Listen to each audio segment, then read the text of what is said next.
मोक्षमार्गस्य नेतारं भेत्तारं कर्मभूरतां ज्ञातारं विश्वतत्त्वानां वन्दे तद्गुणलब्धये। देवादिदेव आदिम तीर्थंकर श्री ऋषभनाथ भगवान की, वर्तमान शासन नायक श्री वर्धमान महावीर भगवान की, परम पूज्य आचार्य गुरुवर श्री विद्यासागर जी महाराज जी की। तत्व सूत्र ग्रंथराज में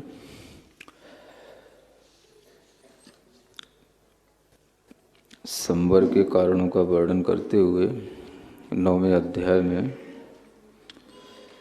चारित्र का अंत में वर्णन किया गया, जो 5 प्रकार के चारित्र के रूप में बताया गया था।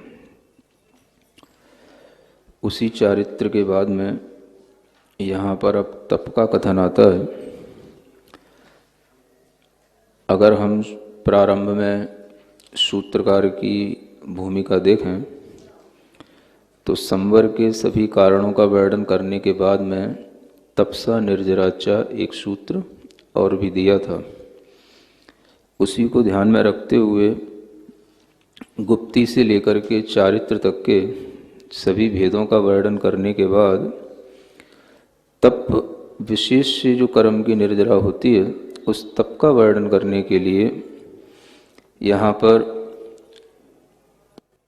बाह्य तप और अभ्यंतर तप के भेद से 2 भेदों का निरूपण किया जा रहा है। तो बाह्य तप को बताने के लिए यह आगे का सूत्र है 19वें नंबर का। अनशनाव मौदर्य वृत्ति परिसंख्यान रस परित्याग विविक्त शय्यासन कायक क्लेशा बाह्यम तपः। यह बाह्य तप के 6 भेद बताए जाते हैं। बाह्य तप का मतलब होता है जो तप शरीर आश्रित हों, इंद्रियों के आश्रित हों और जिन तपों के माध्यम से आत्मा में भी ताप पहुँचे, कर्म की निर्जरा करने के लिए, कर्म को जलाने के लिए ये बाह्य तप के माध्यम से जो उपक्रम किया जाता है वह तप शरीर के माध्यम से आत्मा तक पहुंचता है। चूँकि इसमें शरीर के माध्यम की आवश्यकता है, शरीर आश्रित है, और जो भी ये बाह्य तप होते हैं यह बाहरी रूप से ही सभी को देखने में भी आता है, जानने में भी आता है, इसलिए भी इसको बाह्य तप कहा जाता है। यह बाह्य तप जैन दर्शन में भी किया जाता है और जैन दर्शन के अलावा अन्य भी जो मतावलंबी हैं वे भी यथा योग्य तरीके से जो भी उनके यहाँ विधि होती है बाह्य तप को करते हैं। तो ये बाह्य तप प्रसिद्ध ही को प्राप्त है। लोक में सभी लोगों को तपस्वी कहने का एक टाइटल मिल जाता है केवल बाह्य तप करने से। तो इसलिए भी ये बाह्य तप कहलाते हैं, क्योंकि बाह्य तप करते हुए देख कर के अन्य सभी लोग उन्हें तपस्वी कहते हैं और बाह्य तप के माध्यम से जो धर्म आदि की प्रभावना होती है वो भी हो जाती है। तो इस तरह से ये बाह्य तप कहलाने के अनेक कारण हैं। इनके जो 6 भेद बताए गए हैं उन 6 भेदों में प्रत्येक जो भेद है वह अपने आप में विशिष्ट है और प्रत्येक तप कर्म को जलाने का साधन है। तप को वैसे भी अग्नि की उपमा दी जाती है। तप एक अग्नि की तरह है और अग्नि में जैसे कोई भी वस्तुएं शुद्ध हो जाती हैं, जल भी जाती हैं, जो अशुद्धियां हैं वो जल जाती हैं, वस्तुएं शुद्ध हो जाती हैं, इसलिए ही अग्नि का प्रयोग किया जाता है। उसी तरीके से जो आत्मा में अनेक तरह की भावात्मक कर्मों के उदय रूप अशुद्धियाँ होती हैं, उनका विनाश इन तपों के माध्यम से होता है।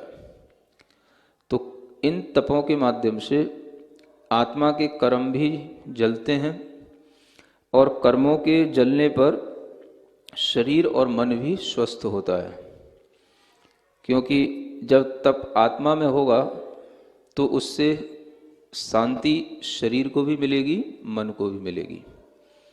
ये सभी बाह्य तप अनेक प्रकार के शारीरिक व्याधियों को भी नियंत्रण करने में काम आते हैं और मानसिक जो भी अनेक तरह के संताप होते हैं वो भी इससे दूर होते हैं, चिंताएं दूर होती हैं, अनेक तरह की जो मानसिक शिथिलताएं होती हैं वो भी दूर होती हैं और इंद्रियों के माध्यम से होने वाले जो अनेक तरह के दोष होते हैं वो सब इन बाह्य तपों के माध्यम से दूर किए जाते हैं। इसलिए ये बाह्य तप साधकों के लिए बहुत उपयोगी होते हैं। अब ये 4 प्रकार का जो आहार का त्याग होता है ये 2 तरीके से होता है। एक साकांक्ष तप कहलाता है, एक निराकांक्ष कहलाता है। अनशन के 2 भेद किए गए हैं। साकांक्ष का मतलब होता है जैसे आज हमने भोजन नहीं किया, कल करेंगे। आकांक्षा आज की हमने केवल रोकी है, कल तो करना है, तो ये कहलाएगा साकांक्ष। जो कुछ समय की मर्यादा के साथ में त्याग किया जाता है या जिसमें उपवास आदि के दिनों की मर्यादा रखी जाती है। मैं 1 दिन कर रहा हूँ, 2 दिन कर रहा हूँ, 3 दिन कर रहा हूँ इत्यादि। तो ये कहलाता है सब साकांक्ष अनशन। इसको अलग अलग नामों से भी कहा जाता है। एक अवधृत काल अनशन और निरवधृत काल अनशन, यानी जिसमें काल का अवधारण कर लिया है वो एक ही बात है, चाहे हम उसको साकांक्ष कहें या अवधृत काल वाला अनशन कहें, कि जिसमें हमने समय की सीमा बांध रखी है वो कहलाता है ये साकांक्ष। और एक होता है निराकांक्ष अनशन, फिर जिसमें एक बार त्याग होने के बाद में फिर कभी भोजन को ग्रहण करना ही नहीं, या 4 प्रकार के आहार में से जो भी एक प्रकार का आहार, 2 प्रकार का आहार एक बार त्याग कर दिया जाए तो वो जीवन पर्यंत के लिए कर देना, फिर उसको फिर कभी ग्रहण करना ही नहीं जीवन में, तो वो कहलाएगा निराकांक्ष।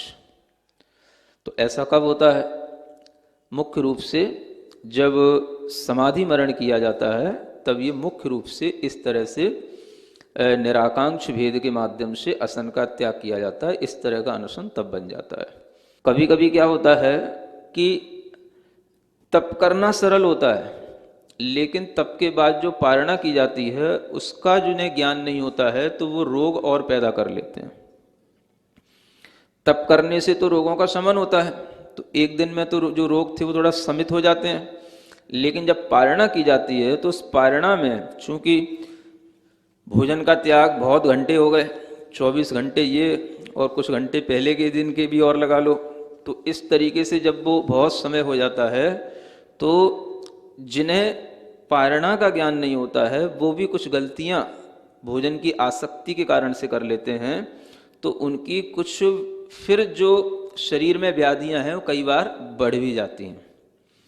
तो अनशन तप करते हुए पारणा का ज्ञान अपनी शरीर की प्रकृति के अनुसार सबको करना आना चाहिए।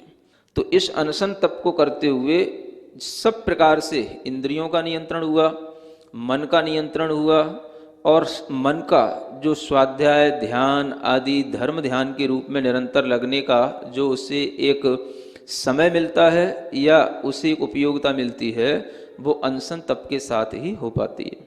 इसलिए ये अनशन तप का जीवन में बहुत अच्छा महत्व बताया गया है। तो ये सबसे पहले नंबर का तप है। इस तप को जो करने में असमर्थ हों तो उनके लिए दूसरे नंबर का तप आ रहा है अवमौदर्य नाम का तप।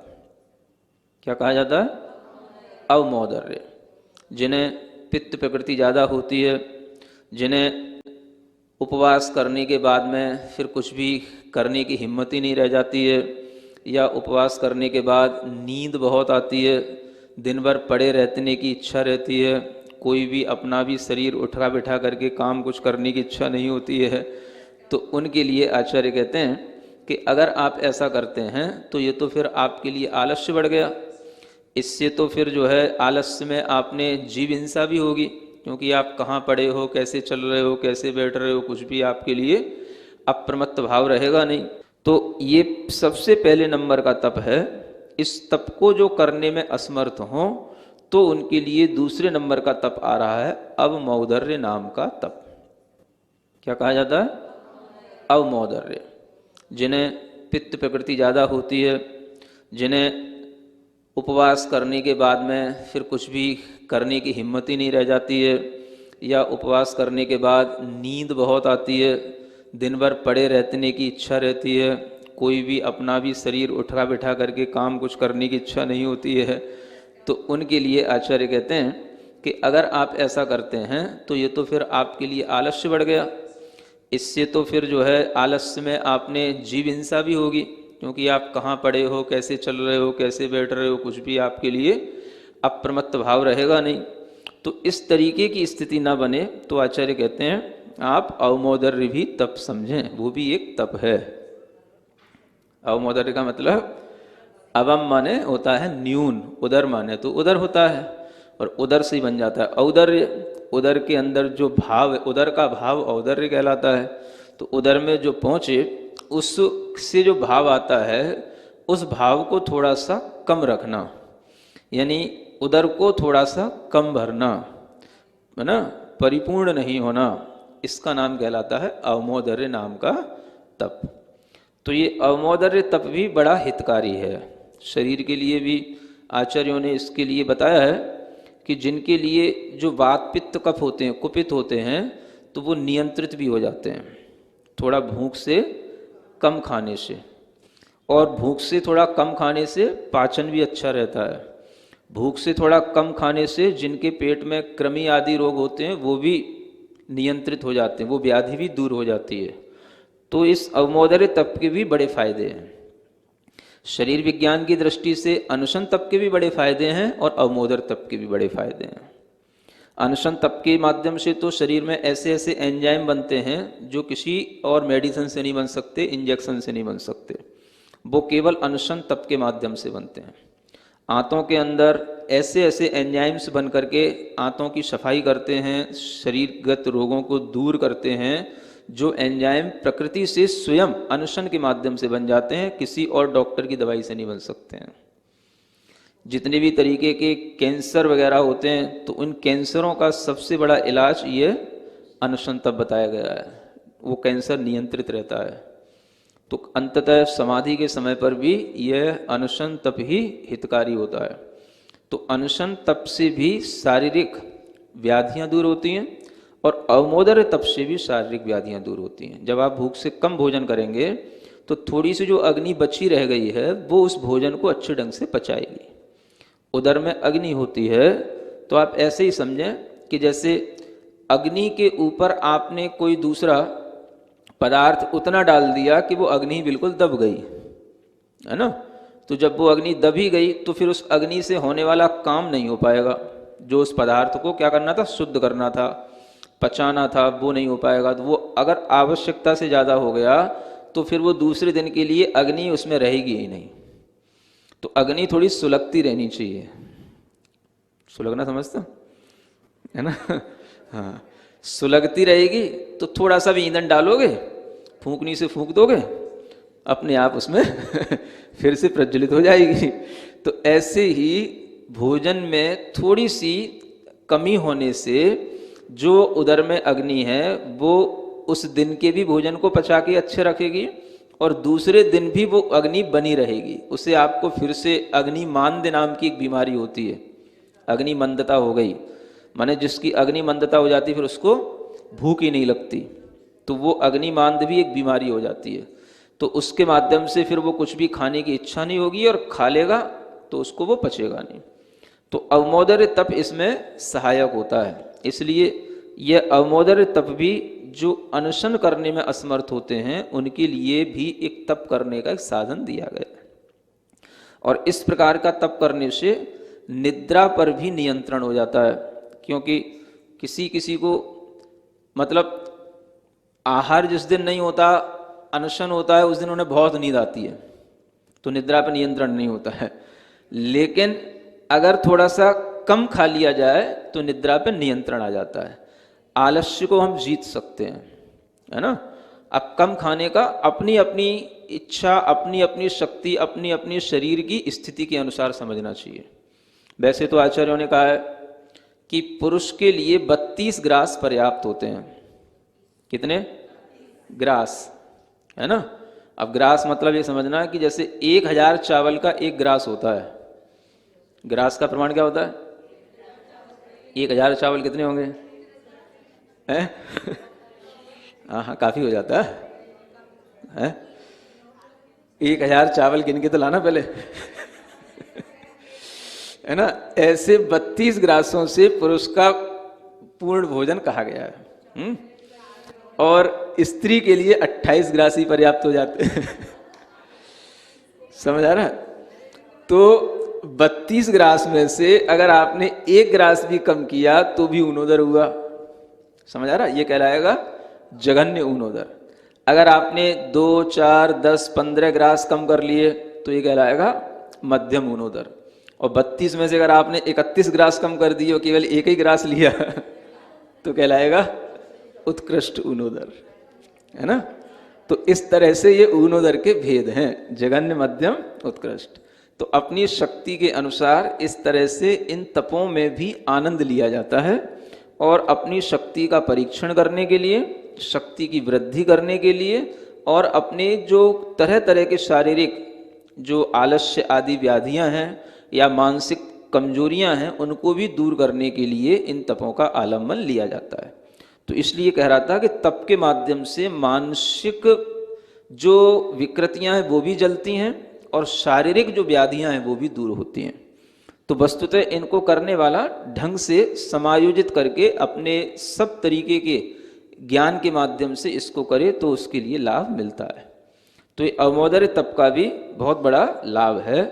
आदत दोनों तरीके की होनी चाहिए। किन्हीं किन्हीं लोगों के लिए ऐसा भी होता है कि अनशन करने में तो निष्णात होते हैं और अवमोदर्य तप करते नहीं बनता है। ये भी है, ऐसा नहीं समझने का अवमोदर्य तप हल्का होता है, छोटा होता है। छोटा नहीं होता, क्योंकि अनशन में तो क्या है, हमें मन बना लेना है कि कल नहीं खाना, एक दिन भोजन नहीं करना, तो वो सहज हो जाता है ना। और उसमें तो हमें कहीं जाना नहीं या थाली सामने आना नहीं, तो अनशन में तो निश्चिंतता आ गई। अब अवमोदर्य में जब सामने भोजन हो, अब कम करो कम करो, है ना। और भूख हो, और भूख के लिए वह पहले से ही, है ना, सामग्री दे ही रहा है और फिर उसमें कम करने की इच्छा करे, तो कई लोगों से अवमोदर्य नहीं हो पाता है ना। ये भी हो सकता है कि किसी किसी को अवमोदर्य में चक्कर आता हो, अनशन में चक्कर ना आता हो। ये भी है। शरीर की प्रकृतियां, अभ्यास की कमियां, अनेक तरह के कारणों से इन तपों के माध्यम से अलग अलग तरह के लोगों में अलग अलग तरह की चीज़ें पैदा होती रहती हैं। तो यह भी किसी ना किसी रूप में जिनके लिए लाभदायक होगा वो उन्हीं के लिए होगा जिन्हें अपनी इच्छा को रोकने का जो भाव करना है वो भाव की वृद्धि करने के लिए भी ये तप हैं। इच्छा निरोधस तप, ये तो परिभाषा सब में ही लगनी है।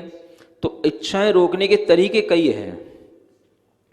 एक तो ये कि हमने बिल्कुल ही इच्छा रोक ली, डिक्लेयर हो गया कल हमको आहार नहीं करना, और एक वो कि सामने थाली है लेकिन उस समय इच्छा रोकेंगे, है ना। तो ये भी एक इच्छा निरोधक तप है। तो ये भी जो है अपने आप में बड़ी चीज है। तप कोई भी छोटा नहीं होता, तप कोई भी कम नहीं होता, तप तप होता है। उससे अनुभूति होनी चाहिए कि हाँ, इससे आज मन को थोड़ा सा हमने दबाया है, और मन में जो रह गया कि आज मन को जो देना चाहिए था वो नहीं दिया, लेकिन फिर बाद में मन को वो चीज़ें भुला करके मन को ज्ञान ध्यान में लगा देना और उस चीज़ में फिर किसी भी तरीके की स्मृति नहीं लाना, तो वो तप अपने आप में इच्छा निरोध वाला तप बन जाता है।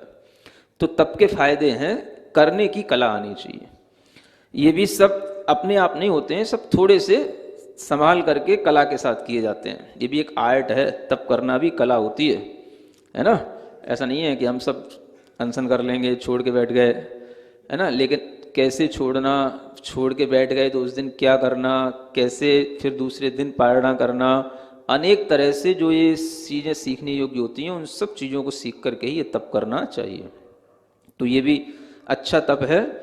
तीसरा नाम का तप है वृत्ति परिसंख्यान। ये और उत्कृष्ट तप आ जाता है ना। ये अनशन से भी बढ़कर के हो जाता है। वृत्ति परिसंख्यान, वृत्ति माने जो तरह तरह की संकल्प हैं और उसके माध्यम से परिसंख्यान कर लेना किसी भी तरह की चीजों का। दाताओं का भी परिसंख्यान हो सकता है। इतने दाता होंगे तो हम भोजन करेंगे, इतने दाता हमारे लिए, है ना, उस गली में मिलेंगे तो हम भोजन करेंगे। दाताओं का भी परिसंख्यान हो सकता है। गांव, गली, स्थान का भी परिसंख्यान हो सकता है। उस गली में आहार मिलेगा तो आहार करेंगे, है ना, उस मोहल्ले में मिलेगा तो करेंगे, नहीं तो नहीं करेंगे। तो ये वृत्ति परिसंख्यान करने के लिए दाता का, ग्रह, गली आदि का, है ना, और भोजन का भी परिसंख्यान। भोजन का मतलब कि अगर हमें यही भोजन मिलेगा तो करेंगे, नहीं मिलेगा तो नहीं करेंगे। समझ आ रहा है। और भाजन का भी परिसंख्यान हो सकता है। भाजन माने पात्र। हमें जो भोजन दिया जा रहा है वो हमको वो किस पात्र में दे रहा है समझ आ रहा है। अब आप कहोगे आपको क्या मतलब महाराज पात्र से, आपको तो भोजन से मतलब तो नियम लेने वाला वृत्ति परिसंख्यान किसी भी रूप से कर सकता है, वो उसके लिए छूट है।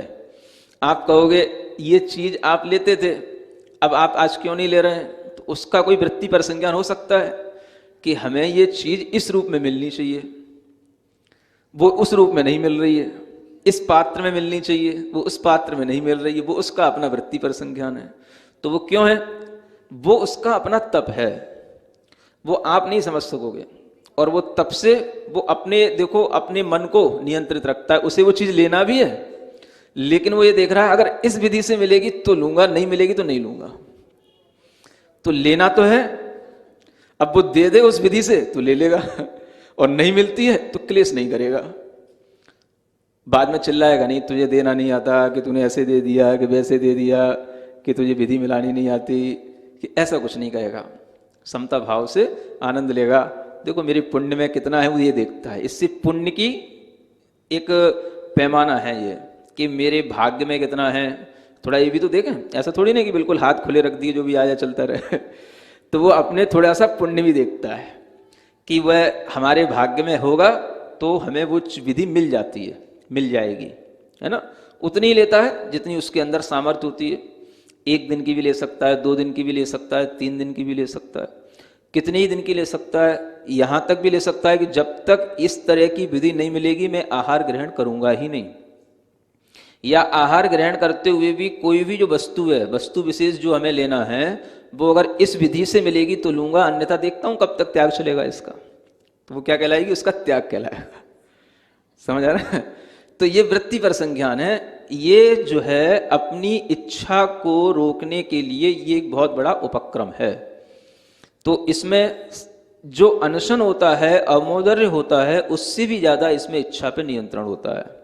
और यह उन लोगों के माध्यम से होता है कि जिन्हें उस तरह की वृत्ति अपनाने से उनके शरीर पर कोई प्रभाव नहीं पड़ता, या उससे वो कोई दुखी नहीं होते, या उसके कारण से उनकी कोई भी दिनचर्या में या आवश्यकों में कोई कमी नहीं आती। तो वह अपने पुण्य को आजमाने के लिए इस तरह से तरह तरह की वृत्तियां ले सकते हैं। तो एक मतलब मुख्य बात यह है कि वृत्ति परिसंख्यान इसी का नाम नहीं है कि केवल जो है श्रावक पड़गाहन के समय पर ही जो है विधि मिलाता है। वो विधि क्या, उस समय का भी, पड़गाहन का भी वृत्ति परिसंख्यान हो सकता है कि इतने श्रावक मिले, या हाथ में श्रावक ये लिए हो, कि वो कुछ भी विधि हो सकती है। लेकिन वह विधि वृत्ति परिसंख्यान की वहीं पर नहीं मिल जाती है। कई बार वृत्ति परिसंख्यान चौके के अंदर भी होता है। हमें किस आसन पर बैठना है, किस भोजन में क्या क्या चीज मिली होनी चाहिए तो हम भोजन लेंगे, किस बर्तन में भोजन दिया जाएगा तो भोजन तो हम लेंगे, वो बर्तन कैसा होना चाहिए, ये सब चीजें कभी किसी की भी चीज की विधि हो सकती है। दाता विशेष का भी हो सकता है, वो दाता आहार देगा, वो देगा वो चीज तो लेंगे, दूसरा देगा तो नहीं लेंगे। तो ये क्या हो जाएगा? ये सब वृत्ति परिसंख्यान है। तो ये वृत्ति परिसंख्यान के माध्यम से भी क्या होता है? अपनी इच्छाओं को रोकना होता है। क्योंकि उस समय दाता तो विधि मिलाएगा नहीं, जो जिसके मन में आ गया वो देता है। और वह जो है अगर उसे मिल गया अपने संकल्प के अनुरूप तो ले लिया, और नहीं मिला तो नहीं लिया। तो इस तरह से सामने होते हुए भी ये अवमोदर्य से बढ़कर के वृत्ति पर संज्ञान क्यों हो गया? क्योंकि इसमें वो चीज सामने है और वह देख रहा है कि हो सकता है अब इसके समझ में आ जाए, हो सकता है अब इसकी समझ में आ जाए, और हो सकता है अब इसकी समझ में आ जाए, और हो सकता है कि बिल्कुल समझ में ना आए, आधा घंटे में बिल्कुल समझ में भी ना आए। तो ये भी होने के कारण से उसकी वह मतलब वृत्ति पर संख्यान में इच्छा और वस्तु सब सामने है, लेकिन विधि नहीं मिलने के कारण से वो अधिक उसमें इच्छा का निरोध हो रहा है। तो अवमोदर्य से भी ज्यादा इच्छा निरोध इसमें हो जाता है, क्योंकि अवमोदर्य में तो केवल अपने लिए करना है, थोड़ा सा भूख से कम, उधर में कम, वो तो अपने लिए लेना है, तो कोई दूसरी चीजें कोई भी चीजें आ गई वो ले ली। लेकिन अब इसमें चीजों का ही उसने वृत्ति पर संख्यान कर लिया, तो ये इसलिए इससे भी बढ़ करके हो जाता है, ये वृत्ति पर संख्यान नाम का है। कोई भी जिन्हें तप करने का अभ्यास करना है वो सब कर सकते हैं। अगर श्रावक करना चाहे तो श्रावक भी कर सकता है, क्योंकि श्रावक वृत्ति पर संज्ञान कब करेगा? जब श्रावक थोड़ा सा किसी पर डिपेंड हो। अब आपको ही बनाना है और आपको ही खाना है या तो आपको कोई खिलाने वाला हो तो वृत्ति पर संज्ञान हो जाए, है ना। तो अधिकतर ये उन लोगों के लिए होता है जो व्रती श्रावक होते हैं, वो कर सकते हैं। या कोई श्रावक जिस दिन ऐसा कोई देख ले कि हाँ भाई आज हमारे घर में बहू है, बेटी है, ये बनाएगी, ये खिलाएगी, तो उस दिन कर सकते हो कि भाई ये जो भी दे देगी ले लेंगे। या अब उसमें तुम वहीं वहाँ पे कहीं देने के बाद में नहीं लोगे तो नखड़े दिखाओगे तो वो फिर दिक्कत भी हो जाएगी है ना। तो गृहस्थ के लिए थोड़ा मुश्किल हो जाता है ना। साधु के लिए तो इसलिए क्योंकि उसे वो चीज नहीं लेना, बाकी दूसरी चीज कर रहा है, और उसका तप अपने आश्रित है, उसकी विधि नहीं मिली, उसे तो इतना ही कहना है कि हमारी विधि नहीं मिली, बात खत्म। तो विधि नहीं मिली, वो तो इसके लिए अब घर में रह करके इस तरीके से लोगों की मानसिकता बना पाना ये थोड़ा सा कठिन तो होता है। हाँ, तो अनशन और उमोदर आपके हाथ में है, वृत्ति पर संज्ञान देख करके अगर कभी निमंत्रण मिले आपको तो कर सकते हैं। तीसरा ये वृत्ति पर संज्ञान हो गया। तो इसमें किसी भी तरीके की वृत्तियां हो सकती हैं, गांव की, गली की, मोहल्ले की, बर्तन की, भोजन की, व्यक्ति की, किसी भी तरीके की वृत्तियों का संख्यान करना है। बस इतनी संख्या में होगा तो ये होगा, है ना। कई बार ऐसा भी होता है कि एक घर में आहार नहीं मिलता है, दूसरे घर में जाना होता है, तो इसका भी एक नियम होता है कि भाई हमें 3 घर से ज़्यादा अगर हमें लौटना पड़ा तो 3 घर से ज़्यादा में हम अगर नहीं मिला 3 घरों में जाने के बाद तो फिर मैं आहार नहीं करूँगा, ऐसा भी नियम होता है ना। अधिक से अधिक 7 घरों का नियम होता है। तो गुरु महाराज ने कहा 3 घर से ज़्यादा का मत रखो, है ना। तो 3 घर से ज़्यादा अगर ऐसा कभी हो जाता है, 3 चौके में गए, 3 बार में आहार नहीं मिला, तो कई बार ऐसा भी हो जाता है ना। एक बार हो चुका है कि मतलब 3 बार 3 घरों में जाने के बावजूद भी लौटना पड़ा, 3 बार जाने के बाद, है ना। फिर उस दिन पूरा आहार अलाव ही हुआ, है ना। तो ऐसा भी हो जाता है। तो ये सब वृत्ति पर संख्यान में ही आ जाते हैं। नहीं, उजाले वाली समस्या एमपी में कम होती है वहाँ तो अब कुछ कुछ कारणों से एक चौके में चौकी के पास छीटा पड़ा था, है ना, तो वहाँ से लौटना हुआ। फिर दूसरे चौके में कुछ उस समय पे क्या संघ था आचार्य महाराज का, तो साथ में कुछ आर्यकाएं माता जी भी थी, है ना।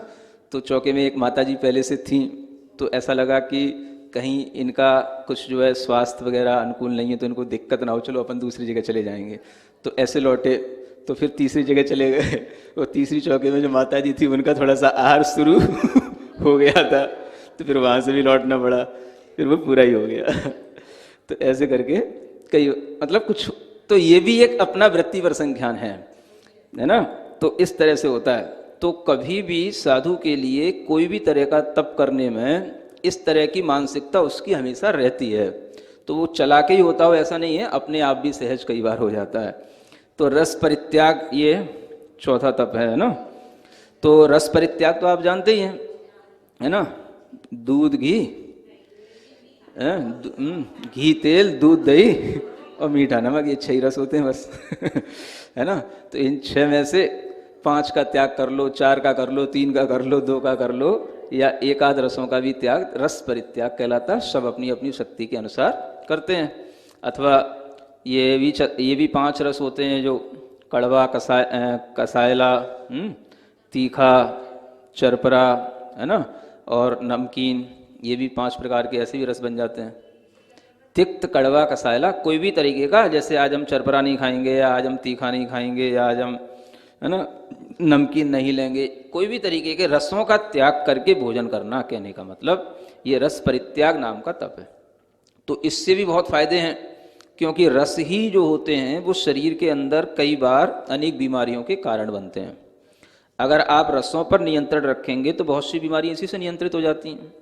अब बहुत सारा, जैसे घी तेल है, तो ये क्या है, कोलेस्ट्रॉल की बीमारी के लिए यही कारण है, कोलेस्ट्रॉल इसी से बढ़ता है, हार्ट संबंधी प्रॉब्लम्स इसी से आती हैं, है ना।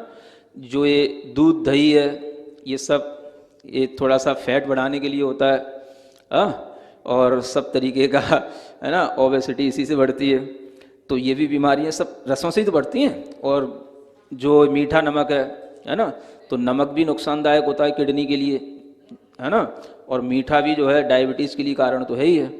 तो हर चीज़ अगर लिमिट से ज़्यादा होती है, या उसका हम त्याग करके अपने जो शरीर के विकार हैं उनको बढ़ने नहीं देते हैं, तो वह रस परित्याग तप के माध्यम से ही संभव होता है। तो इस तरह से रस परित्याग भी शरीरगत व्याधियों को दूर करने वाला। और जब आप रस परित्याग करके कभी नीरस भोजन करेंगे तो उस दिन आपके वृत्ति बड़ी सात्विक होगी, आपकी मानसिकता, आपका अपने स्वभाव में रहने का मन, आपके धर्म ध्यान में एक शालीनता अपने आप आपके अंदर आएगी। क्योंकि जब रस अधिक मिलता है शरीर को, तो फिर शरीर बाहरी वृत्ति में ज़्यादा जाता है, अंतर्मुखी कम होता है। तो इस रस परित्याग व्रत के माध्यम से भी रस का त्याग अपने आप में बहुत बड़ी आसक्ति का त्याग है। क्योंकि हर किसी को किसी ना किसी रस में आसक्ति जरूर होती है। किसी को बहुत मीठा अच्छा लगता है, तो किसी को नमकीन ज़्यादा अच्छा लगता है, किसी को तो, है ना, घी की वस्तुएं ज़्यादा अच्छी लगती हैं, किसी को दूध ज़्यादा अच्छा लगता है। हर किसी को कुछ ना कुछ अच्छा जरूर लगता है। समझ आ रहा है? अपने अपने मन से पूछ लेना। तो जो चीज़ में आसक्ति है उसी का त्याग करना, क्योंकि इच्छा तो उसी की है और उसी का त्याग करना है, तो ये अपने आप में बड़ी चीज़ होती है। और कभी कभी तो ऐसा होता है कि जिस व्यक्ति के लिए पूरा का पूरा भोजन दे दिया जाए, लेकिन उसे जिस चीज़ में रस है वो ना मिले, तो उसे ऐसा लगता है आज हमने कुछ खाया ही नहीं। तो उसके मन में हमेशा अभाव सा बना रहता है। तो वो अभाव को जीतना, कोई अभाव नहीं रखना, जो है उसी को लेना। और उसमें भी रस के त्याग के साथ में जो नीरस भोजन करने का लाभ यह है कि व्यक्ति संलेखना के लिए अगर तैयार हो पाता है, तो नीरस भोजन का जिसके लिए अभ्यास है वो अच्छी संलेखना कर सकता है। क्योंकि अगर संलेखना के समय पर किसी भी तरीके का रसासक्ति हुई तो बहुत दिक्कत देती है। एक दादाजी थे, मालूम है, उनको बूरे की बड़ी आसक्ति थी, बूरा, हाँ, मीठे की।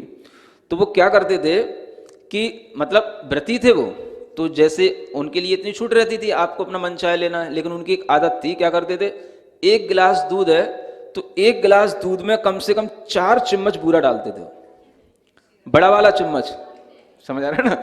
हाँ, और स्वस्थ थे, डायबिटीज कुछ नहीं, लेकिन उन्हें पचाने की भी क्षमता थी, और वो इतना, उन्हें उसके बिना उनको भोजन ही नहीं लगता था। तो ये होता है। तो वो चीज़ जब आचार्य महाराज के पास में उनकी समाधि के लिए निवेदन हुआ, ये किया, तो उनने पूछा भाई क्या, तो उनको पता पड़ा कि ऐसा है। तो सबसे पहले फिर वही चीज़ पे रोक लगाई जाती है कि जब तक आपकी इस चीज़ पे आसक्ति नहीं हटेगी, इसको अगर आप रोक नहीं पाओगे तो समाधि नहीं ले पाओगे। तो उनने रोका, रुक गई वो चीज़, और उनकी समाधि भी हुई। तो ये कठिन होता है, इसलिए किसी भी रस में आसक्ति को जीतने के लिए रस परित्याग करते रहना चाहिए। कोई भी रस में अत्यधिक आसक्ति नहीं होनी चाहिए। ऐसा नहीं कि इसके बिना हम नहीं रह सकते हैं। ये जो है रस परित्याग के माध्यम से आती है ना। तो ये भी एक तप है। और अंत में क्या है, विविक्त शय्यासन। अच्छा, अभी तो 2 और है। विविक्त शय्यासन नाम का तप है। तो विविक्त शय्यासन का मतलब होता है, विविक्त माने एकांत में, शय्या माने शयन करना, और आसन माने बैठना। तो ऐसी एकांत स्थानों पर जहाँ पर लोगों का आना जाना ना हो, विशेष रूप से जो अलग तरह की स्त्रियां होती हैं, पशु होते हैं, उनका आना जाना ना हो, जो अपने धर्म ध्यान में बाधक डालें, ऐसे स्थानों से बच कर के रहने का नाम विविक्त शय्यासन कहलाता है। जहाँ घरों में अनेक तरह के साज श्रृंगारों से युक्त लोग होते हैं, उन घरों में नहीं रुकना, या घरों में रहने पर जो फीलिंग आती है कि हम गृहस्थों के घरों में रह रहे हैं, वो तरह की फीलिंग से बचने के लिए एकांत ऐसे स्थान पर रुकना जहाँ पर किसी का कोई भी स्वामित्व ना हो, और कोई भी आए तो दर्शन के रूप में आए। ऐसा नहीं है कि वो उनका रास्ता ही है, उनका मार्ग ही है, उन्हें वहाँ रहना ही है। उस स्थान पर नहीं रुकने का नाम विविक्त शय्यासन कहलाता है। और काय क्लेश नाम का तप होता है जो तरह तरह से, काया माने शरीर को क्लेश देने के लिए भी अनेक तरह से, है ना, जैसे ऋतुएं होती हैं तो उन ऋतुओं में उन्हीं के तरह से, जैसे शीत ऋतु है तो शीत को सहन करने के लिए है ना उपक्रम करना, है ना, गर्मी है तो गर्मी में गर्मी को और सहन करने का उपक्रम करना, ये सब काय क्लेश में आ जाता है। बैठने की शक्ति बढ़ाना, खड़े होने का कायोत्सर्ग करके बहुत देर तक खड़े होने की शक्ति बढ़ाना, इस तरह से शरीर को क्लेश दे करके भी प्रसन्न रहना, ये क्या कहलाता है? काय क्लेश। तो ऐसे ये 6 प्रकार के तप हैं, है ना। इन तपों के माध्यम से कर्म की निर्जरा विशेष रूप से होती है। इन्हें बाह्य तप कहा गया है। इनका वर्णन यहाँ पूर्ण हो जाता है। सिरिजिण वाणी जग कल्याणी जग जन मदतम मोहरी जणमण हारी गढ़हर हारी जम जरा भव रोग हरि तिथ्य राणम दिव्य झुणिम जो पड़ई सुणई मय्ये धारई राणम सौख मणंतम धर्य सासद मोक्ष पदम पावई सासद मोक्ष पदम पावई।